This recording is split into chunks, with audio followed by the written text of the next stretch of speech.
জয় যিশু। প্রথম পাঠ। গালাতীয়দের কাছে প্রেরিত পলের পত্র, 1 অধ্যায় 13 থেকে 24 পদ। পলের দৃঢ় বিশ্বাস। বিজাতীয়দের কাছে প্রভু যিশুর কথা জানিয়ে দেবার জন্যেই স্বয়ং ঈশ্বর তাকে মনোনীত করে রেখেছেন। প্রিয়জনেরা, আগে আমি যখন ইহুদি ধর্ম পালন করতাম, তখন আমি কিভাবে দিন কাটাতাম তোমরা নিশ্চয়ই তা শুনে থাকবে। আমি তখন ঈশ্বরের ভক্তমণ্ডলীর ওপর চরম অত্যাচার চালাতাম, তাকে ধ্বংস করতে চেষ্টা করতাম। ইহুদি ধর্ম পালনের ব্যাপারে আমার সমবয়সী বেশিরভাগ ইহুদিকে আমি ছাড়িয়ে যেতাম, কারণ পিতৃপুরুষদের প্রবর্তিত রীতিনীতির প্রতি আমার ছিল অনেক বেশি উৎসাহ। কিন্তু ঈশ্বর আমার জন্মের আগে থেকেই আমাকে স্বতন্ত্র করে রেখেছিলেন এবং অনুগ্রহ করে তার নিজের কাজে আমাকে ডেকেও ছিলেন।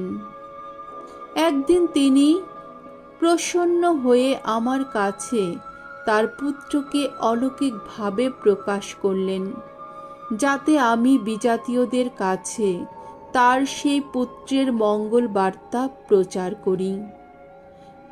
তখনই কোনো মানুষের পরামর্শ না নিয়েই এবং যারা আমার আগে প্রেরিত দূত হয়েছেন তাদের সঙ্গে দেখা করতে জেরুসালামে না গিয়েই আমি সোজা রওনা হলাম আরব দেশে।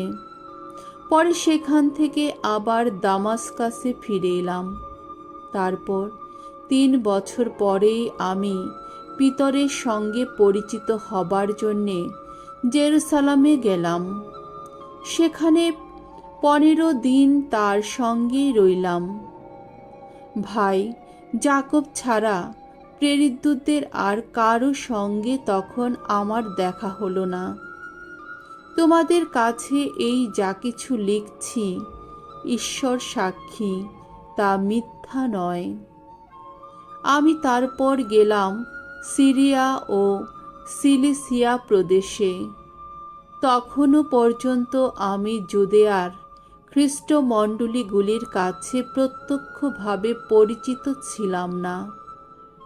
তারা শুধু এই কথা বলতে শুনেছিল, আগে যে লোক আমাদের নির্যাতন করত সে এখন সেই বিশ্বাসের বাণী প্রচার করছে, যে বিশ্বাস সে একদিন নির্মূল করতে চেয়েছিল।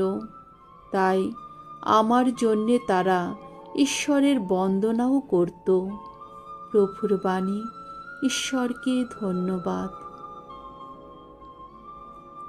সাম সঙ্গীত 139 অধ্যায় 1 থেকে 3 পদ, 13 থেকে 15 পদ।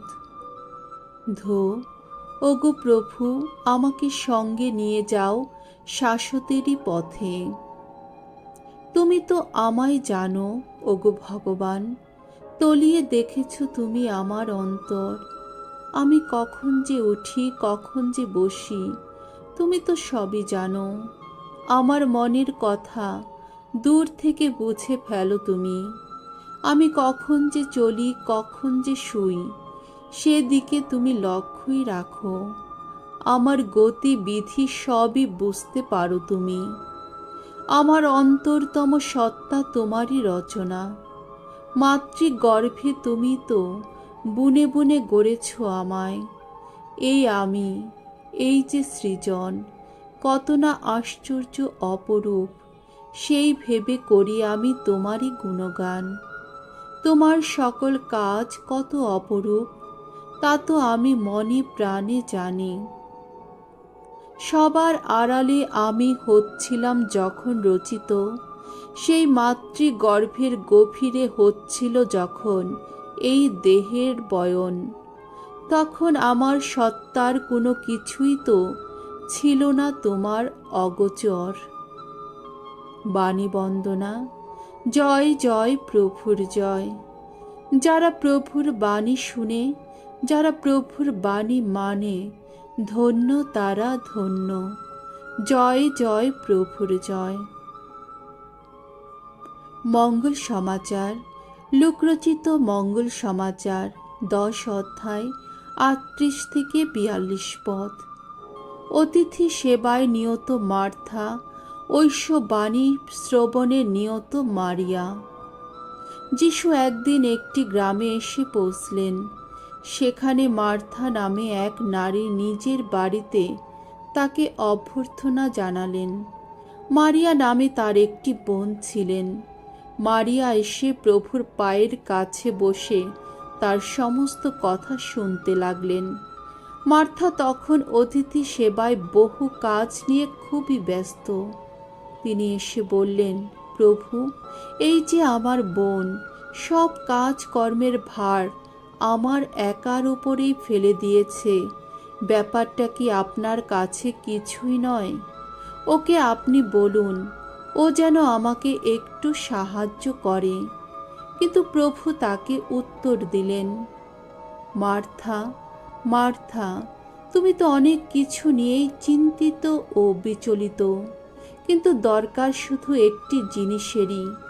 নিজের জন্যে মারিয়া যা বেছে নিয়েছে তাই সবচেয়ে ভালো, আর তার কাছ থেকে তা কখনো কেড়ে নেওয়া হবে না। প্রভুর মঙ্গলময় বাণী। খ্রিস্ট প্রভু, তোমার প্রশংসা হোক।